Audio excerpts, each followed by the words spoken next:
확진자가 집단 발생한 서울 사랑제일교회의 전광훈 목사가 코로나19 확진 판정을 받았습니다. 전 목사를 수행하는 비서겸 전도사도 함께 확진 판정을 받은 것으로 확인됐습니다. 이틀 전 서울 광화문 집회에 참석했던 전광훈 목사는 연설을 하거나 이동하는 과정에서 수시로 마스크를 벗었습니다. 보건당국은 집회에서 전 목사와 접촉한 이들은 모두 격리해 검사를 받아야 한다고 밝혔습니다. 파장이 커지고 있습니다. 사랑제일교회 관련 확진자가 오늘까지 319명으로 늘어났습니다. 하지만 사랑제일교회 방문자 가운데 623명의 주소지나 연락처가 확인되지 않아 방역당국이 조사에 난항을 겪고 있습니다. 추가 전파가 우려됩니다. 전남 광주 유흥업소에서 시작된 코로나19 확진자가 17명으로 늘었습니다. 이들 중 대부분은 유흥업소 직원들로 술집 19곳을 돌아다닌 것으로 확인됐습니다. 최근 건강 이상설이 제기됐던 일본 아베 총리가 결국 병원에서 검진을 받았습니다. 코로나 대처에 실패한 일본은 올해 2분기 사상 최악의 마이너스 성장률을 기록했습니다. 김원웅 광복대장이 백선엽 장군을 사형감이라고 비난했습니다. 현충원에서 이장하지 않으면 묘지 앞에 친일 행적비를 세우겠다고도 말했습니다.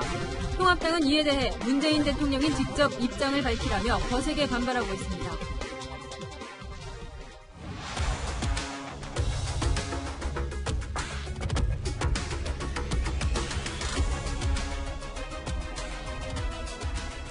안녕하십니까, 동정민입니다. 오늘 뉴스에는 사랑제일교회의 담임 목사인 이 전광훈 목사의 코로나19 확진 소식으로 시작합니다. 사랑제일교회는 첫 발생 닷새 만에 확진자가 319명이나 발생할 정도로 빠르게 퍼지고 있습니다. 이태원 클럽발보다 많아져 신천지 교회에 이어 단일 집단으로는 두 번째로 많은 수입니다. 전 목사는 자가격리 지침을 어기고 광복절 집회에도 참석을 했죠. 예배에 이어 집회 참석자들도 감염이 걱정인데요. 전 목사와 함께 다니던 비서도 감염됐습니다. 첫 소식 남영주 기자입니다. 사랑제일교회 전광훈 목사가 오늘 오후 코로나19 확진 판정을 받았습니다. 전 목사와 함께 민간 병원에서 검사를 받은 전도사 1명도 확진됐습니다. 전 목사는 기침이 나서 병원을 찾았다 확진 판정을 받았고 곧 치료시설로 이송될 예정입니다. 앞서 전 목사는 교인들의 집단 감염과 관련해 자가격리를 통보받았습니다. 하지만 통보를 받은 15일 오후 서울 광화문 집회에 참석해 격리 의무를 어겼다는 비판을 받았습니다. 하지만 사랑제일교회 측은 오늘 오전까지도 전 목사는 자가격리 대상이 아니라고 주장했습니다. 전광훈 목사는 자가격리 대상자가 아니며 자가격리 대상자라고 혹 가정하더라도 자가격리 의무를 위반한 사실이 없습니다. 격리 통지서를 받은 것도 집회 이후라고 주장했습니다. 15일 광화문 집회에서 연설을 마친 후 사택으로 귀가하여 쉬던 중 대략 18시경에 격리 통지서를 전달받았으며 하지만 방역당국은 교회를 직접 찾아가 통지서를 전달했다는 입장입니다. 성북구 공무원이 사랑제일교회에 직접 찾아가서 통지서를 전달을 했습니다. 전광훈 목사가 본인은 자가격리 대상자가 아니다라고 얘기하는 것은 납득이 되질 않습니다. 방역당국은 전 목사가 확진 판정을 받은 만큼 15일 집회에서 전 목사를 접촉한 사람들도 모두 검사를 받아야 한다고 밝혔습니다. 채널A 뉴스 남영주입니다.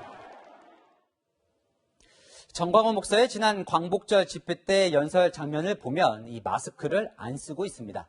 연설을 듣는 배석자나 집회 참석자 중에도 마스크를 벗거나 내려 쓴 사람들이 많았습니다. 밀접 접촉자들의 대규모 추가 감염이 우려되는 상황인데요. 정현우 기자가 당시 집회 영상을 분석해봤습니다. 그제 광복절을 맞아 서울 광화문에서 열린 집회 현장. 연사로 참석한 전광훈 사랑제일교회 담임 목사가 물을 마시려고 쓰고 있던 마스크를 내립니다. 마이크를 건네봤더니 마스크를 목까지 내리고 무대 가운데로 걸어갑니다. 발언을 시작할 땐 아예 마스크를 벗어버렸습니다. 오늘도 저를 이 자리에 못 나오게 하려고 중국 우한 바이러스를 우리 교회에다가 테러를 했습니다.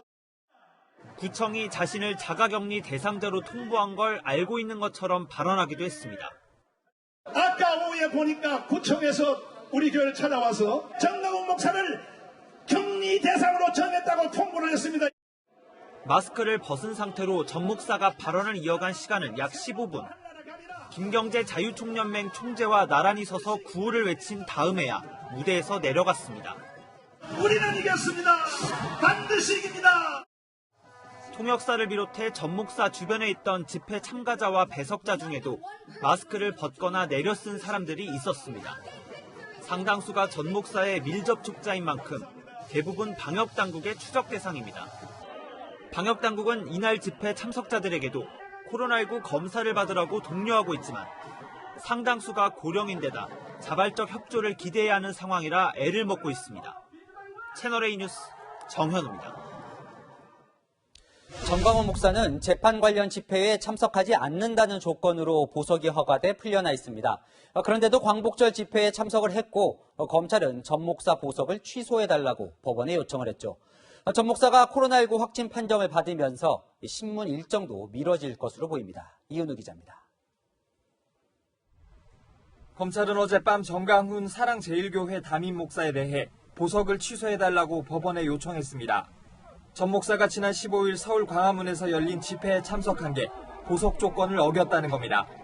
전 목사는 앞서 21대 총선을 앞두고 열린 집회에서 특정 정당 지지를 유도해 공직선거법을 어긴 혐의로 지난 3월 구속됐는데 법원은 보석을 허가하며 재판 중인 사건 관련 집회나 불법적인 집회에 참석하지 말라는 조건을 달았습니다.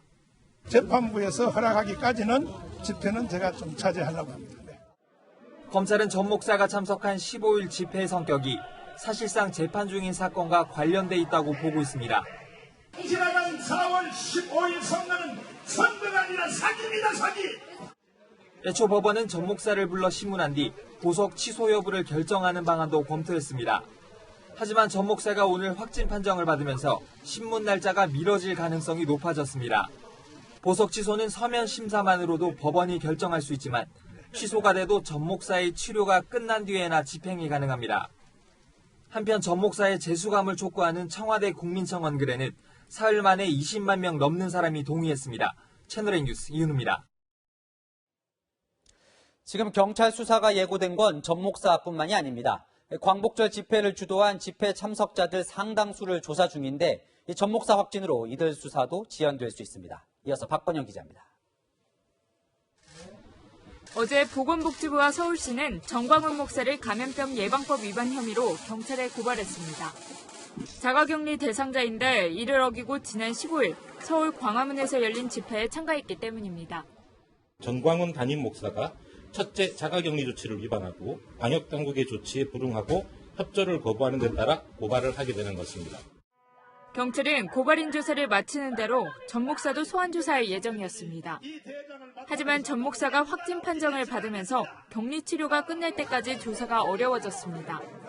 대규모 광복절 집회를 강행한 집회 주최자와 주요 참가자 4명도 경찰 출석이 예정돼 있었습니다. 하지만 이들이 무대에서 전 목사와 밀접 접촉한 것으로 판단되면 소환 일정에 차질이 생길 것으로 보입니다. 29명 규모의 전담 수사팀을 꾸린 경찰은 격리 지침을 어기고 집회에 참석한 사랑제일교회 신도가 있는지도 추가로 확인하고 있습니다. 집회에 참석했다 체포된 30여 명 가운데 일부에 대해서는 구속영장도 신청했습니다. 집회 해산 명령을 어기고 이를 저지하는 경찰관을 향해 폭력을 행사한 혐의 등을 받습니다. 경찰관이 계시면 여러분 전달했습니다. 공무집회 방해될 수 있습니다.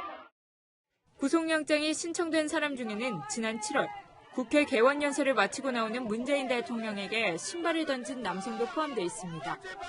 채널A 뉴스 박건영입니다. 사랑제일교회에 방문한 교인은 4,000명 정도 됩니다. 그중 절반 정도 조사를 마쳤는데 이 코로나19에 걸린 양성률이 약 16%나 됐습니다. 이 문제는 아직도 교인 600여 명이 연락이 안 된다는 겁니다.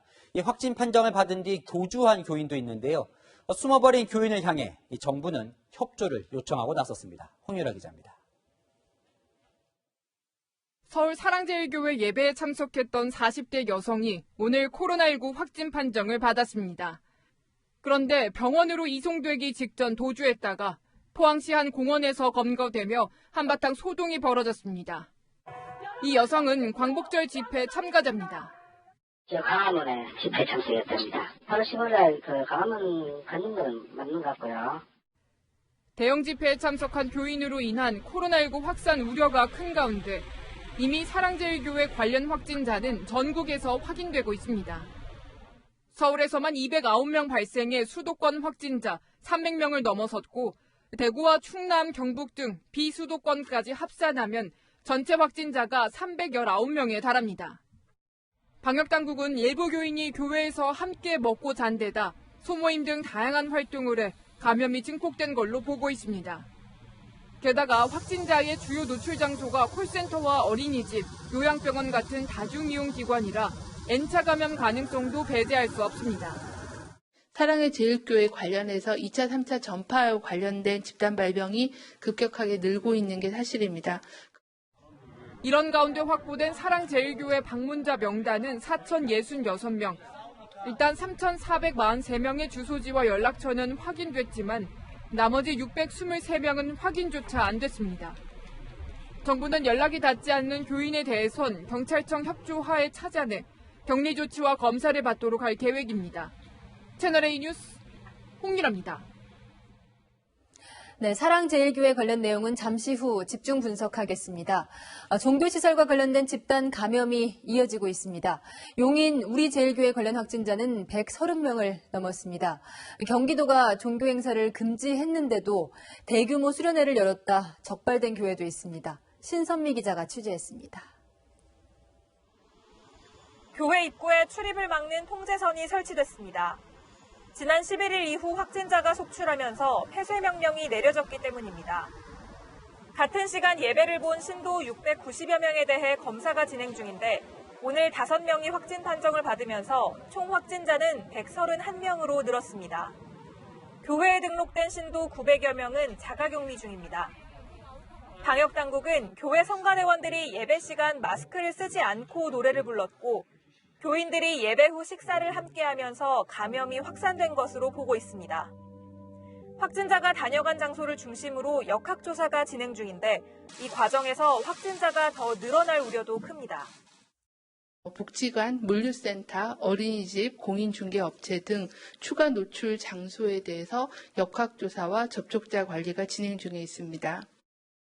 이런 와중에 수원의 한 대형교회가 경기도의 종교시설 집합 제한 명령을 어기고 수련회를 연 사실이 드러났습니다. 정규예배나 법회 등을 제외한 모임과 행사를 금지한 바로 다음 날 300명이 참가하는 수련회를 열고 참가자에게 도시락을 나눠주기도 했습니다. 명령이 내려온 게 그 전날 14일 날 내려갔으니까 급하게 취소하기는 어려운 상황이었었나 봐요. 경기도는 해당 교회에 2주간 집합 금지 명령을 내리고 행사로 인한 확진자가 나올 경우 방역 비용 일체를 청구할 방침입니다. 채널A 뉴스 신선미입니다. 등록된 교인 수가 50만 명이 넘는 최대 규모 교회죠. 순복음교회에서도 확진자가 나와서 걱정입니다. 지금까지 파악된 건 3명인데 더 늘어날 수도 있습니다. 김재혁 기자입니다. 등록 교인 수 56만 명으로 세계 최대 개신교회인 여의도 순복음교회에서도 코로나19 확진자가 나왔습니다. 서울시와 교회 측이 파악한 확진자 수는 3명, 모두 지난 15일 확진 판정을 받았습니다. 확진자 가운데 경기 수원시에 거주하는 40대 여성은 지난 9일 예배에도 참석했습니다. 당시 성가대 활동까지 했던 것으로 확인됐습니다. 예배를 보고 성가대 연습을 했어요.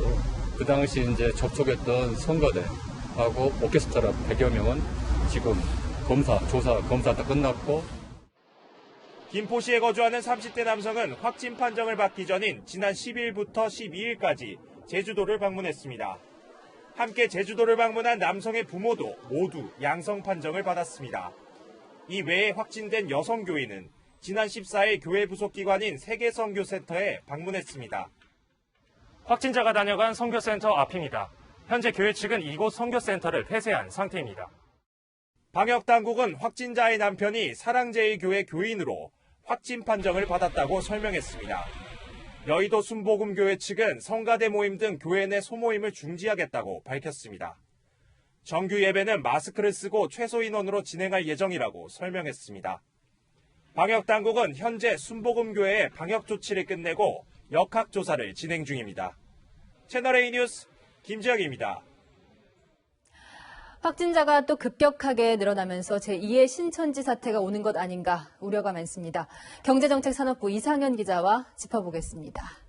네, 사랑제일교회는 담임 목사인 전광훈 목사까지 확진 판정을 받았어요. 코로나19 검사는 자발적으로 받은 겁니까? 네, 방역당국에 따르면 전광훈 목사는 어제 서울 관악구에서 자진해서 코로나19 진단검사를 받았고요. 오늘 네. 확진 판정을 받았습니다. 격리병상으로 옮겨져 치료를 받게 될 텐데요. 전 목사는 불과 이틀 전이죠. 광복절에도 광화문 집회에 참석해 마스크도 쓰지 않은 채 발언을 하고 다수의 사람들과 접촉했습니다. 네. 이날 접촉자들도 모두 진단검사 대상자가 될 걸로 보입니다. 네, 지금 옆에 있는 사람들도 마스크를 다 안 하고 있고 굉장히 우려되는 장면들이 많네요. 자, 이 교회에서 갑자기 확진자가 쏟아진 이유가 뭘까요?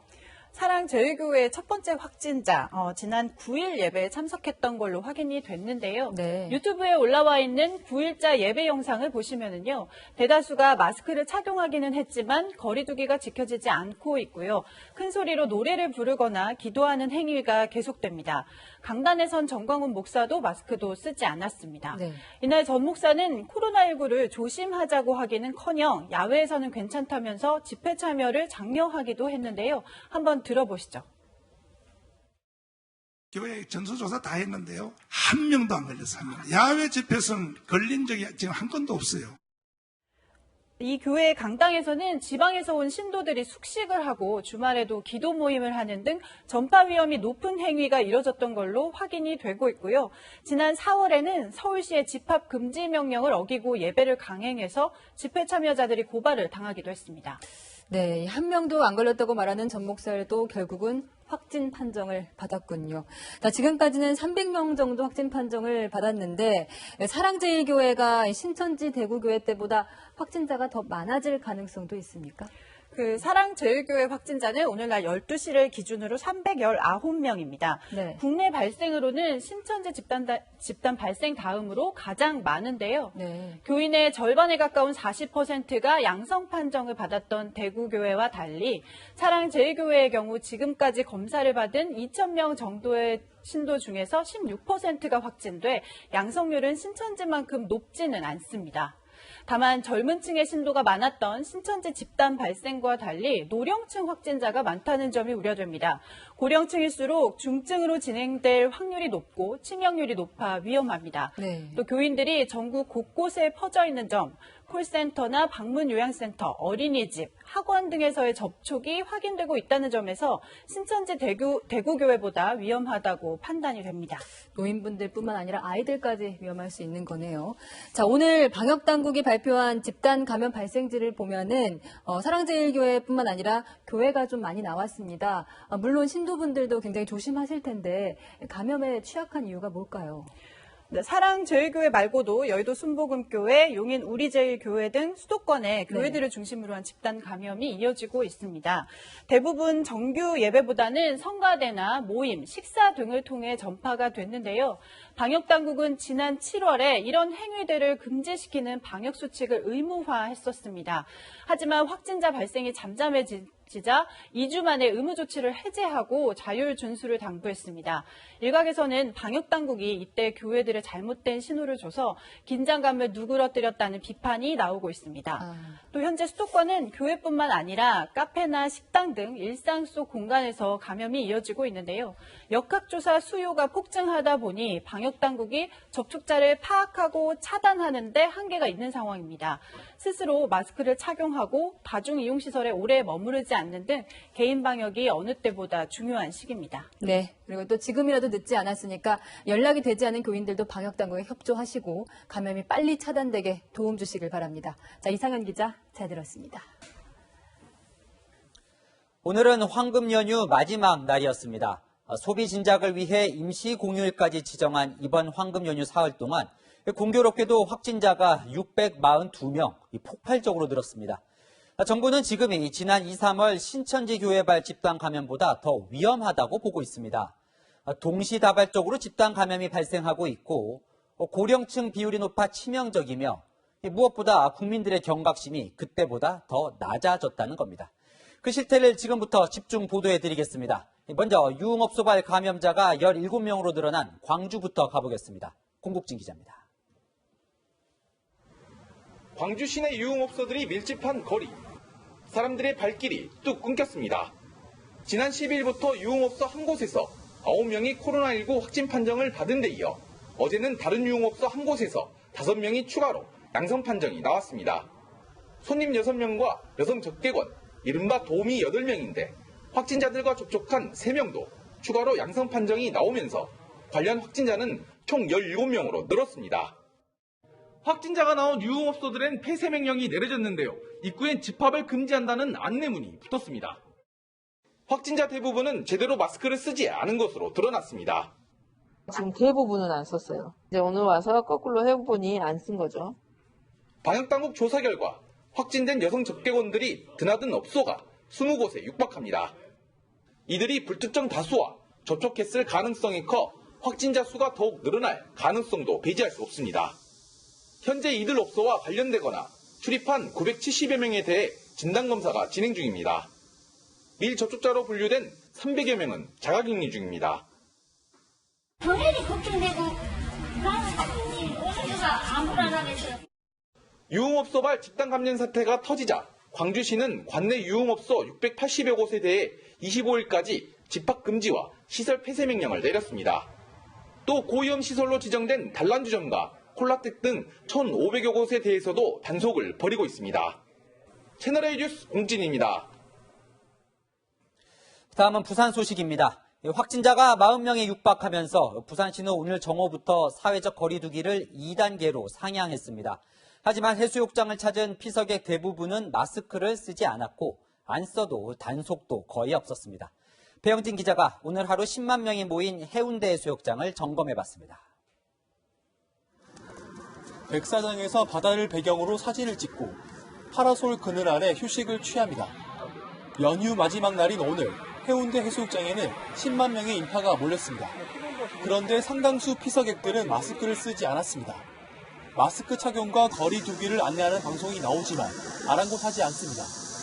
열심히 잘 놀려고 하고 있어요. 딱히 그런 걱정이 없는 것 같아요. 없어서 괜찮은 것 같아요. 지난 10일부터 일주일 새 39명이 확진 판정을 받으면서 부산시는 오늘 정오부터 사회적 거리 두기 단계를 2단계로 상향했습니다. 특히 휴가철을 맞아 해수욕장 등을 중심으로 마스크 착용을 강력 단속하기로 했습니다. 하지만 이런 지침이 무색하게 현장에선 마스크 착용을 단속하는 모습은 찾을 수 없었습니다. 따라준 사람은 그냥 저희는 강요해서 입장이니까요. 그냥 보냅니다. 어쩌겠습니까 저희가 피서객들은 불안감을 감추지 못합니다. 어제 저녁에 잠깐 저녁 먹으러 나갔었는데 마스크 안 낀 분들도 엄청 많더라고요. 그래서 저희는 좀 불안해서 빨리 숙소로 돌아왔어요. 지금 상황이 이러니까 안전하게 마스크 쓰고 노는 게 좋을 것 같아서 이렇게 완전 무장하고 나왔습니다. 이번 연휴 기간 부산 지역 해수욕장을 찾은 사람은 125만 명. 곳곳에서 방역수칙이 제대로 지켜지지 않으면서 또 다른 집단 감염이 발생하지 않을까 우려가 커지고 있습니다. 채널A 뉴스 배영주입니다. 수도권인 경기 파주 스타벅스에서는 확진자 6명이 추가돼 48명으로 늘어났습니다. 전라도 광주까지 2차 감염이 퍼졌습니다. 구자준 기자입니다. 스타벅스 파주 야당역점 관련 코로나19 확진자가 오늘 6명 추가됐습니다. 이로써 지난 12일 첫 확진자가 나온 이후 닷새 만에 관련 확진자는 모두 48명이 됐습니다. 심지어 지난 8일 파주 스타벅스를 방문했던 20대 남성은 나흘 뒤 전남 강진의료원에서 확진 판정을 받았습니다. 건설업 종사자인 이 남성은 파주에 머문 다음 날 광주광역시의 건설 현장으로 출근한 것으로 알려졌습니다. 장비 덕분이 여기 건설 현장에 나오신 거예요. 건설 현장은 여러 지역에서 같이 와서 일을 하시더라고요. 특성상. 파주에서 광주로 이동한 이 남성에 의해 동료 직원인 40대 남성 2명이 추가로 코로나19 확진 판정을 받았습니다. 파주의 스타벅스에서 시작된 코로나 집단 감염이 350km나 떨어진 광주까지 번진 겁니다. 게다가 건설 현장 직원들은 이른바 한밭집이라고 불리는 식당에서 확진자와 함께 식사를 하거나 같은 숙소에 머물기도 했습니다. 하지만 관련자 506명을 검사한 결과 3명 외에는 모두 음성 판정을 받은 것으로 알려졌습니다. 오늘까지 현장을 폐쇄를 할 예정이고요. 내일 전체적으로 한 번 더 소독을 실시한 후에 방역당국이랑 협의를 해서 현장 폐쇄 여부를 결정을 할 예정입니다. 파주 스타벅스발 확진자가 급증하면서 경기도 교육청은 파주 운정교화지구 학교 39곳의 등교를 일주일 동안 중단하고 원격 수업으로 전환한다고 밝혔습니다. 채널A 뉴스 구자준입니다. 이렇게 확진자가 급증하다 보니 과연 환자들을 수용할 병상은 있는지 걱정이 됩니다. 서울시는 비상 상황에 대비해 추가 확보에 나섰습니다. 수도권 병상 상황을 장하얀 기자가 취재했습니다. 어제 10시 기준으로 서울시의 코로나 확진자에 대비한 병실 가동률은 61.6%. 운영 가능한 모든 병상 10곳 가운데 6곳이 찼다는 뜻입니다. 서울시는 차질 없는 환자 치료와 자가 격리자 관리를 위해 선제적으로 병상 및 시설을 확보하겠습니다. 서울시가 코로나19 확진자를 위해 추가로 확보하기로 한 병상은 태릉선수촌과 한국전력 인재개발원 그리고 호텔 한 곳입니다. 이 가운데 태릉선수촌과 한전인재개발원은 생활치료센터로 아직 미정인 호텔 한 곳은 격리자를 위한 임시 생활시설로 운영됩니다. 이번 주 수요일부터 생활치료센터로 운영되는 태릉선수촌입니다. 생활치료센터는 코로나19 환자 중 상태가 완화된 경증이나 무증상 환자들이 완치될 때까지 치료를 받을 수 있는 곳입니다. 태릉선수촌은 지난 3월부터 6월까지 생활치료센터로 운영됐었는데 확진자가 급증하자 2달 만에 다시 문을 열게 된 겁니다. 이렇게 되면 632개 병상이 추가돼 병상 가동률은 34.2%로 크게 안정됩니다. 현재 병상 가동률이 70%를 넘어선 경기도도 병상 확보에 나섰습니다. 당초에 기조가 병원으로 갔었는데요. 환자가 너무 폭증하다 보니까 생활치료센터로 정리한 경증 환자들, 무증상 환자들은 생치로 빼고 있습니다. 서울시와 경기도는 지금까지는 의료 공백을 우려할 상황은 아니지만 통상 안정적인 병상 가동률 40%를 넘어설 경우를 대비해 병상 공급 대책을 준비하고 있습니다. 채널A 뉴스 장하연입니다.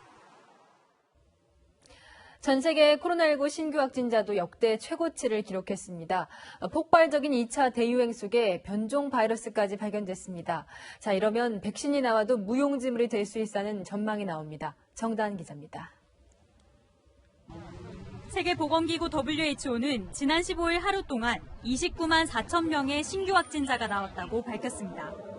코로나19 발병 이후 역대 최고 기록입니다. 인구가 많은 인도, 미국, 브라질 순으로 신규 확진자가 말 그대로 쏟아져 나오고 있습니다. 누적 확진자가 가장 많은 미국에선 코로나19 사망자가 17만 명을 넘어섰습니다. 독감철과 겹칠 경우 사망자가 30만 명에 이를 것이라는 암울한 전망도 나왔습니다. If we continue on this course, the fall, the winter moving forward is going to be worse than what we've experienced so far. 유럽은 여름 휴가철 인구 대이동이 독이 됐습니다. 한때 300명 수준이던 스페인은 이달 들어 일일 확진자가 7,500명으로 늘었고 프랑스와 영국, 이탈리아도 급증세로 돌아섰습니다. responsabilità deve essere una responsabilità collettiva. Ecco perché noi richiamiamo ad una maggiore attenzione, a un maggior livello di cautela, perché stiamo in una fase molto complicata. 그런데도 스페인에서는 자유를 억압한다며 마스크 반대를 외치고 있습니다.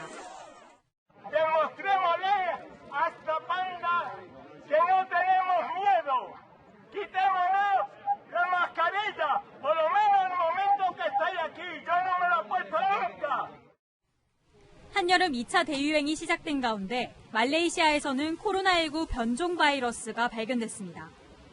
중국 우한에서 발견된 것보다 전염력이 10배나 강한 것으로 알려져 현재 개발 중인 백신마저 무력화할 가능성이 제기되고 있습니다. 채널A 뉴스 정다은입니다. 자, 보신 것처럼 전 세계는 코로나19 2차 대유행으로 난리인데 중국이 자체적으로 발표하는 본토 신규 확진자는 0명입니다. 중국 당국은 수입산 냉동식품에서 바이러스가 묻어올 수 있다며 수입 중단 조치까지 내립니다. 베이징 성혜란 특파원입니다. 아시아 최대 규모의 농수산물 시장인 심파디 시장이 다시 문을 열었습니다. 수입산 연어를 자르던 도마에서 코로나가 검출됐다며 시장을 폐쇄한 지 2달 만에 영업을 재개한 겁니다. 这个病毒通过全基因组测序是从欧洲方向来的这样一个病毒。 코로나19 발원지로 지목된 중국은 최근 자신들은 코로나 청정국이라며 오히려 바이러스 외부 유입 차단에 더 신경을 쓰고 있습니다. 중국 당국이 밝힌 해외 유입 확진 사례를 제외한 본토 신규 확진자 수는 0명입니다. 연일 국내 코로나 안정세를 강조하는 한편 수입산 코로나 검출 사례를 강조하고 있다는 지적도 나옵니다. 실제로 선전시는 브라질산 냉동 닭날개에서 옌타이시도 수입산 냉동 해산물 포장지에서 코로나가 검출됐다고 발표했습니다. 经过烟台市疾控中心复核3份外包装样本均呈阳性。 앞서 에콰도르산 냉동새우 포장지에서도 연거푸 코로나가 검출되는 등 지난달 이후 중국 지방정부가 밝힌 수입산 냉동 제품 관련 코로나 검출 사례만 10건이 넘습니다. 在选购这个进口的冷冻食品的这个时候呢，要戴好一次性的这个手套，尽量避免用手来直接的这个接触。 하지만 WHO를 비롯한 전문가들은 냉동식품에서 코로나가 생존할 가능성은 낮다며 이런 우려를 일축했습니다. 베이징에서 채널A 뉴스 성혜란입니다. 일본은 매일 1,000명 이상 확진자가 발생하며 현재 감염자가 5만 6천 명을 넘었습니다. 코로나19로 수출길이 막히고 내수마저 끊기며 2분기 경제 성장률이 마이너스 7.8% 연간으로 환산하면 마이너스 27.8%로 그야말로 곤두박질 쳤습니다. 여기에 아베 총리가 건강 이상설에 휩싸이며 오늘은 병원을 찾았습니다. 도쿄 김범석 특파원입니다. 도쿄 시내 대형 병원으로 검은색 차량이 줄줄이 들어갑니다. 최근 건강 이상설이 제기됐던 아베 총리가 탄 차량입니다. 저는 아베 총리가 방문한 병원 앞에 나와 있는데요. 관저 관계자는 당일치기 검사라고 밝혔지만 이미 2달 전 아베 총리는 이 병원에서 정밀 검진을 받은 바 있어서 건강 악화설은 쉽게 가라앉지 않고 있습니다. 소식통은 원래 병원 입원도 고려했지만 아베 총리가 입원하게 되면 건강을 둘러싼 억측이 나온다며 당일 진료만 받겠다고 밝힌 것으로 전해졌습니다. 실제로 아베 총리는 오후 6시쯤 병원 문을 다시 나섰습니다. 최근 한 주간지는 지난달 아베 총리가 집무실에서 피를 토했다는 기사를 실으며 건강 이상설을 제기했지만 총리 관저는 부인해왔습니다.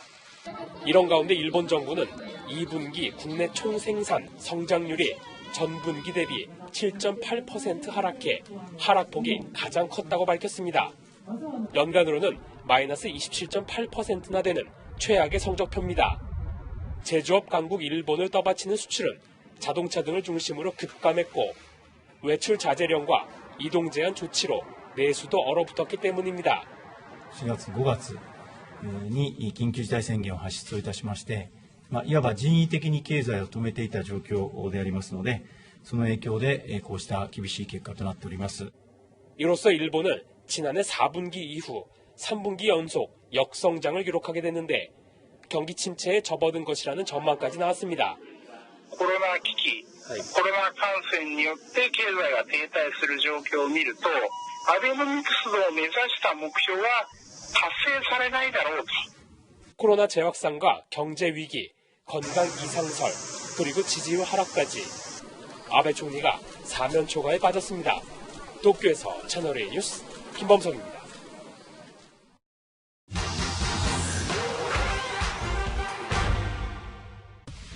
더운데 마스크를 쓰면 덥고 숨찬다는 이유로 이 목두건이나 큰 손수건으로 코와 입 가리는 분들 있죠.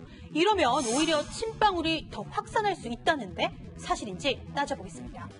미국 듀크대 연구팀은 최근 시중에서 팔리는 다양한 마스크와 목두건, 대형 손수건 등의 침방울 차단 효과를 비교하는 실험을 했습니다. 실험 환경은 이렇습니다. 검은 판자로 빛을 차단한 뒤 레이저를 설치하고 실험 참가자에게 같은 문장을 발음하게 한 뒤 착용 종류별로 침방울이 몇 개나 튀어나왔는지 비교했죠. Stay healthy, people. Stay healthy, people.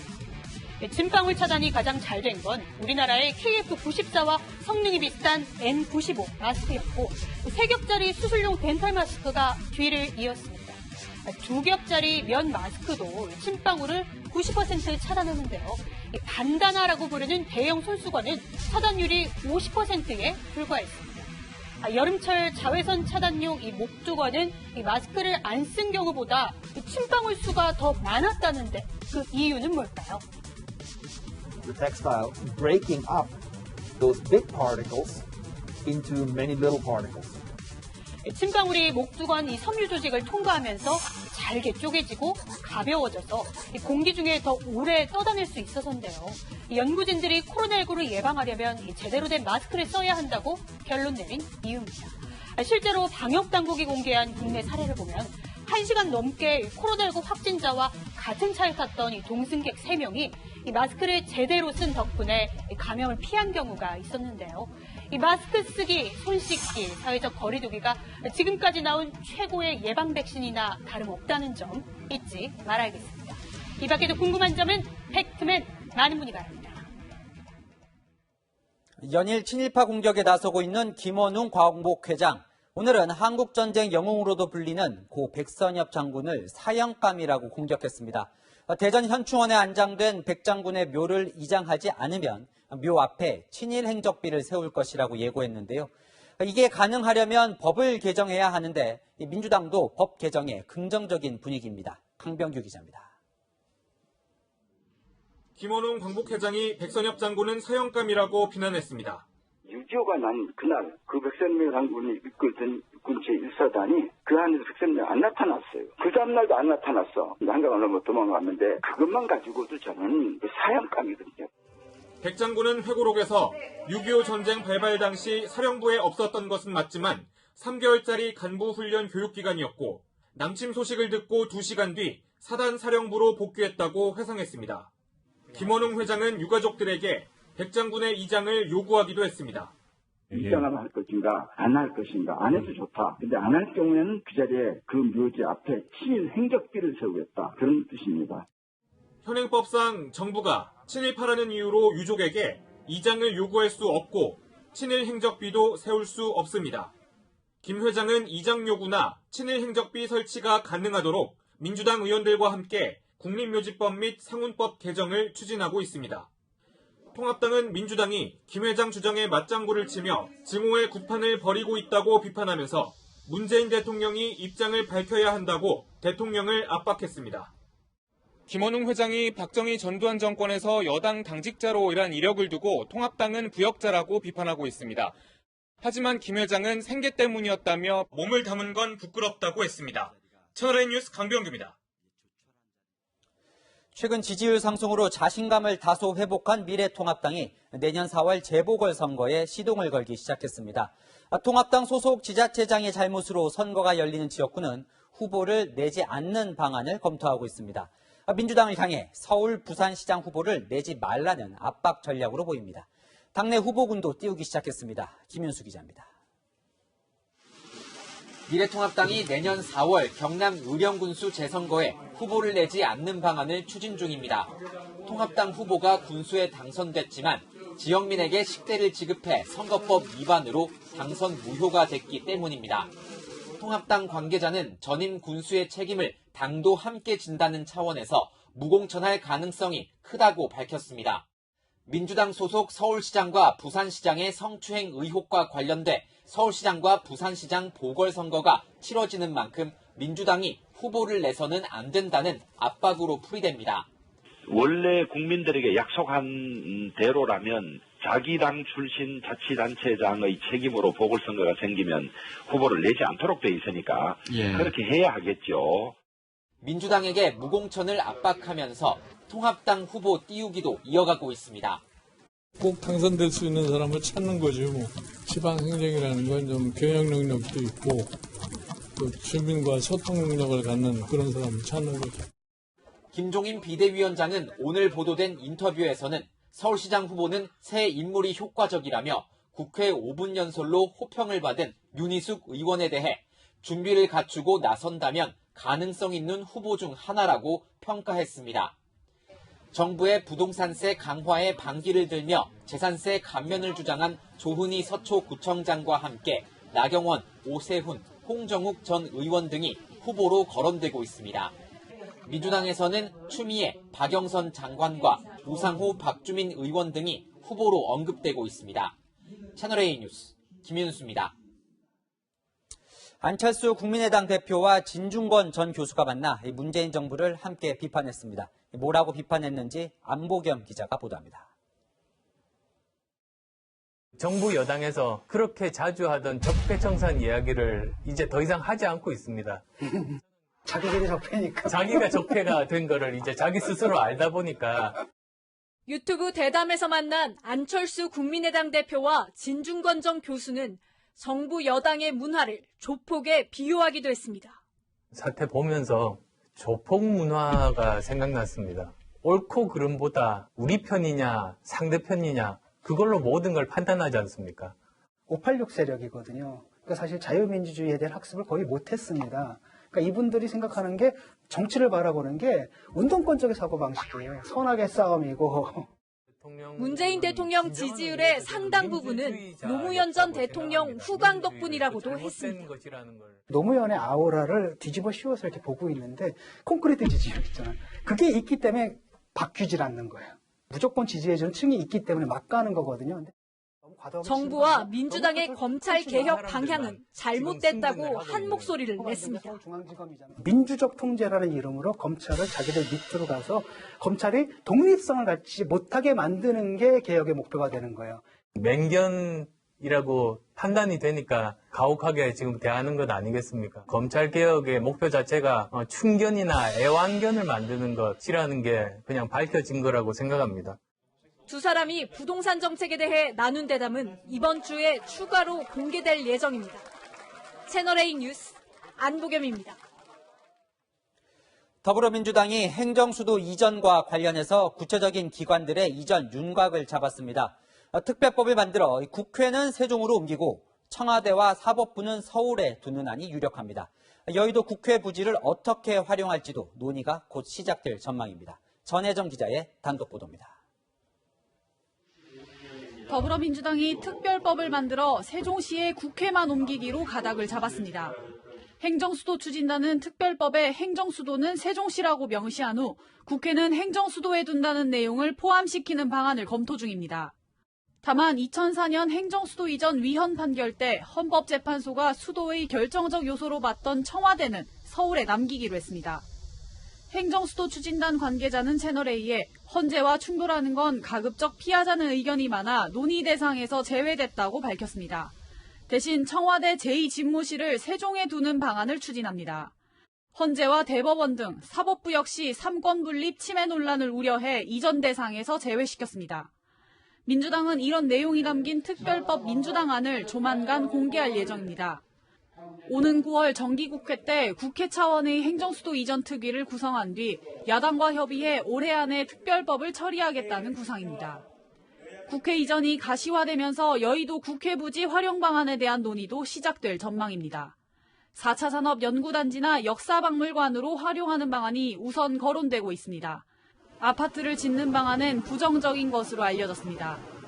민주당은 모레 국회 토론회를 시작으로 한 달간 전국을 돌며 행정수도 이전을 위한 여론 조성에 나섭니다. 채널A 뉴스 전혜정입니다.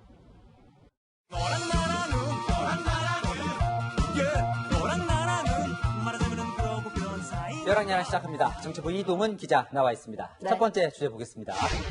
질긴 인연, 네. 문재인 대통령과 김종인 통합당 비대위원장의 인연을 살펴볼 일이 생긴 거죠.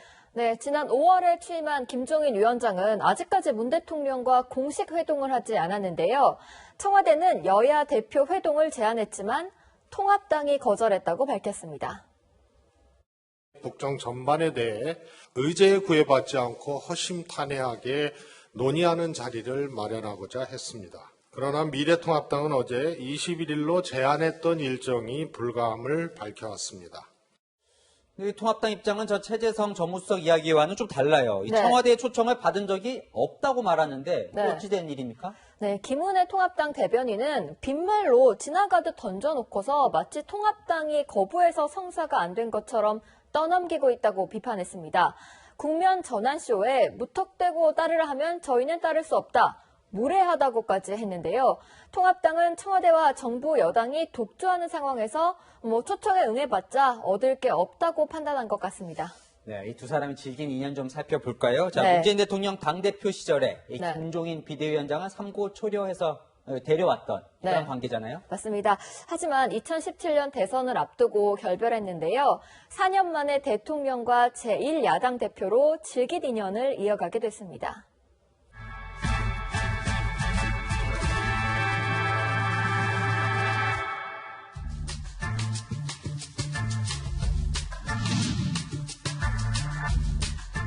김종인 대표님 방식은 더불어민주당이 추구하는 어떤 정당 정치 이런 쪽하고는 잘 맞지 않는 것이죠. 3D 프린터를 3D 프린터라는 그러고 3D 프린터라는 그러고 읽는 사람이 할 수 있는 일이 아닙니다.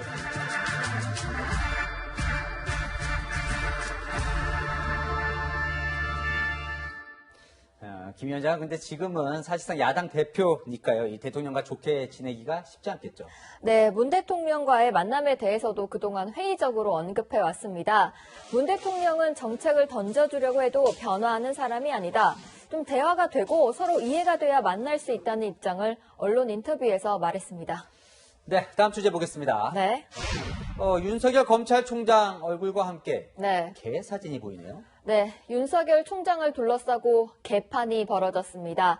더불어민주당 최고위원 후보에 출마한 이원욱 의원이 어제 윤 총장을 주인문 개에 비유한 겁니다. 대통령에 의해 임명받은 권력이 설춘된 권력을 이기려고 하고 있습니다. 개가 주인을 무는 꼴입니다. 권력을 탐하고 있는 윤석열, 끌어내리고 검찰개혁 완수해야 합니다. 네, 이 당 최고위원 선거가 다가오니까 네. 당내 주류인 친문 지지층을 겨냥해서 저런 말을 한 거 아니냐 이런 분석이 많더라고요. 네, 통합당은 문재인 정권이 집요하게 추진하는 검찰 개혁이란 권력에 복종하는 충견을 만드는 것이었다고 꼬집었습니다. 하지만 이원욱 의원은 오늘 오후 SNS에 난독증이 문제라면서 자신은 그런 취지로 얘기하지 않았다고 해명했습니다. 참고로 문 대통령은 1년 전 윤 총장에게 임명장을 주면서 국민을 주인으로 받드는 검찰이 되기를 바라는 마음이 있다고 말했습니다. 네, 그래요. 대통령 말에 답이 있습니다. 이 검찰의 주인은 대통령이 아니라 국민입니다. 지금까지 여랑야랑이었습니다. 코로나19가 국내 주식시장에도 지각 변동을 가져왔습니다. 주식 부호 순위가 급변했는데 누가 코로나 이슈로 수혜를 받는지 박정서 기자가 정리해드립니다. 코로나19 치료제 등을 개발에 나서며 바이오 열풍을 탄 셀트리온 서정진 회장이 국내 주식 부자 3위에 이름을 올렸습니다. 지난 14일 기준 서 회장의 주식 가치가 5조 6천억 원을 웃돌면서 순위가 4계단 껑충 뛴 겁니다. 4위는 지난해 말보다 순위가 6계단이나 오른 김범수 카카오 의장이 차지했습니다. 주식 평가액은 약 4조 5천억 원으로 136% 불어났습니다. 이건희 삼성전자 회장과 이재용 삼성전자 부회장이 부동의 1, 2위를 차지한 데 이어 3, 4위에 새로운 얼굴이 등장한 겁니다. 국내 1위 메신저 앱을 보유한 카카오는 코로나19 확산으로 비대면 소비가 급증하면서 폭발적 성장세를 보였습니다. 비대면 업종인 게임업계도 상승장에 올라탔습니다. 게임업체 넷마블 방준혁 이사회 의장은 주식 재산이 지난해보다 57% 늘어나면서 주식부자 10위 안에 이름을 올렸습니다. 반면 기존 상위권 대주주들은 다소 부진한 성적을 보였습니다. 코로나19로 실적에 직격탄을 맞은 아모레퍼시픽그룹 서경배 회장을 비롯해 최태원 SK그룹 회장, 정몽구 현대차그룹 회장은 순위가 밀려났습니다. 가장 큰 변화는 결국 우리가 외부 활동을 줄이고 플랫폼 기업에 대한 의존도가 높아졌다는 데 있습니다. 기존과 다른 기업 가치의 재조명이 이루어지고 있습니다. 코로나19 확산세가 길어지는 가운데 주식시장의 지각 변동은 계속될 전망입니다. 채널A 뉴스 박정소입니다. 최근 물난리가 휩쓸고 갔지만 미국과 남미는 가뭄과 화재로 몸살을 앓고 있습니다. 폭염경보가 발령된 미국 캘리포니아에서 회오리 불기둥이 포착됐습니다. 황아람 기자가 보도합니다. 하늘은 온통 뿌연 연기로 가득하고 시뻘건 불기둥이 회오리를 타고 솟아오릅니다. 미국 캘리포니아주의 최대 시속 100km에 달하는 파이어네이도 경보가 발령됐습니다. 파이어네이도는 불과 토네이도를 합한 말로 대형 화재로 뜨거운 상승기류가 만들어질 때 불이 연기와 재를 끌어당기며 소용돌이를 만들어내는 현상을 말합니다. 산불 진화용 항공기가 하늘에서 연신 붉은 소화염료를 뿌리지만 역부족입니다.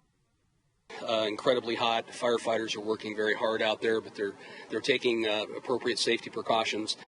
엎친 데 덮친 격으로 샌프란시스코에서는 벼락까지 치면서 곳곳에서 산불이 발생했습니다. 소방당국은 40도에 가까운 고온 현상이 연일 계속되는 가운데 마른 번개와 강한 돌풍으로 산불이 더 번질 수 있다며 주의를 당부했습니다. 한반도 면적에 맞먹는 전 세계에서 가장 큰 습지 브라질 판타나우. 15만 종의 동식물이 서식하는 유네스코 세계자연유산인 이곳이 급속도로 파괴되고 있습니다. 브라질 국립우주연구소는 지난 2주 동안 판타나우에서 발생한 화재가 2,500여 건이라고 밝혔습니다. 우기였던 지난 1월에서 5월까지의 강우량이 예년의 절반에 그친 게 화재 원인으로 꼽힙니다. Muito mesmo. Porque é coisa que vem acontecendo, né? Apesar que não choveu muito esse ano, e as coisas estão acontecendo com...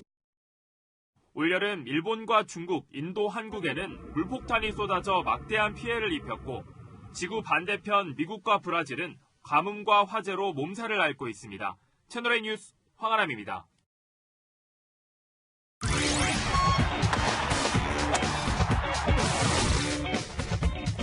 안녕하십니까. 스포츠 뉴스입니다. 요즘 프로야구에서는 멀티 포지션이 대세인데요. 롯데 정우는 어느 자리든 편안한 수비를 보여주고 있습니다.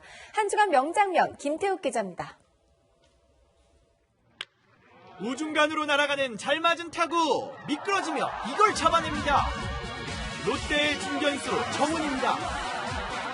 빠른 땅볼을 잡아 누워서 던집니다. 이번엔 1루수 정훈입니다.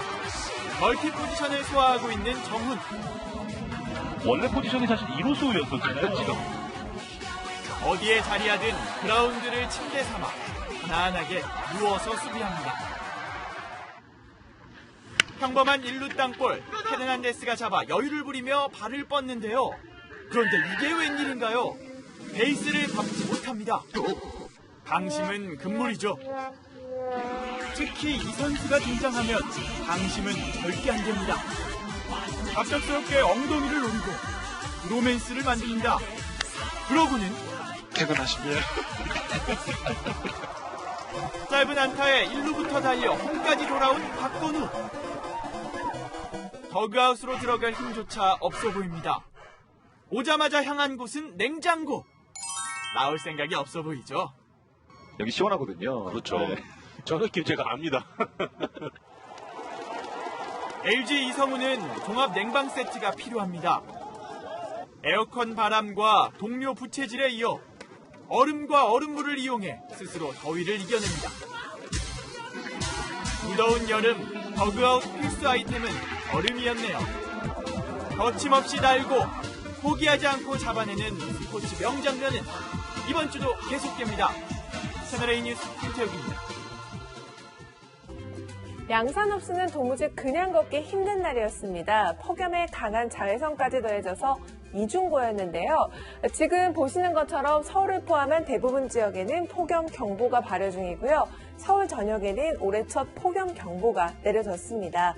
내일도 한낮에 대구와 포항은 38도까지 올라서 사람의 체온을 넘어서겠고요. 서울이 34도, 대전 35도까지 오르겠습니다. 해안가와 대도시에서는 밤사이 기온이 25도 이상 유지되는 열대야가 계속됩니다. 제주도는 내일 아침 기온이 27도로 예상되면서 무려 22일째 열대야가 이어지겠고요. 서울도 26도 선을 유지하겠습니다.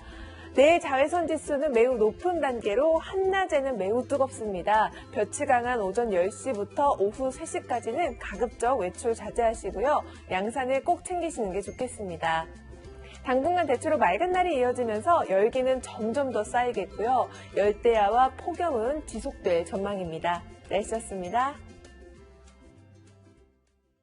2차 세계대전 히틀러가 최후의 반격을 한 별지대 전투. 격렬한 전투에 미군도 큰 피해를 입었습니다. 당시 이 전투에 참전했던 헨리 키신저 전 미국 국무장관은 요즘 코로나 사태가 그때 그 전쟁을 떠오르게 한다고 말합니다. 벌판 위의 전투처럼 특정 개인을 겨냥하지 않은 무작위적이고 파괴적인 공격을 받는 것 같은 공포를 느낀다는 겁니다. 공감이 가시나요? 코로나와의 전쟁이 힘든 건 공격 수단이 없다는 겁니다. 치료제가 나올 때까지 총칼 없이 방패로 버텨야 하지요. 유일한 방패가 마스크와 거리 두기인데 이렇게 곳곳에서 느슨해지고 있습니다. 내가 느슨해지면 틈이 생기고 이 바이러스가 침투해 우리 동료가 위험해질 수 있습니다. 지금은 코로나 전투 승리를 위한 전우회가 필요한 때입니다. 내일도 뉴스입니다.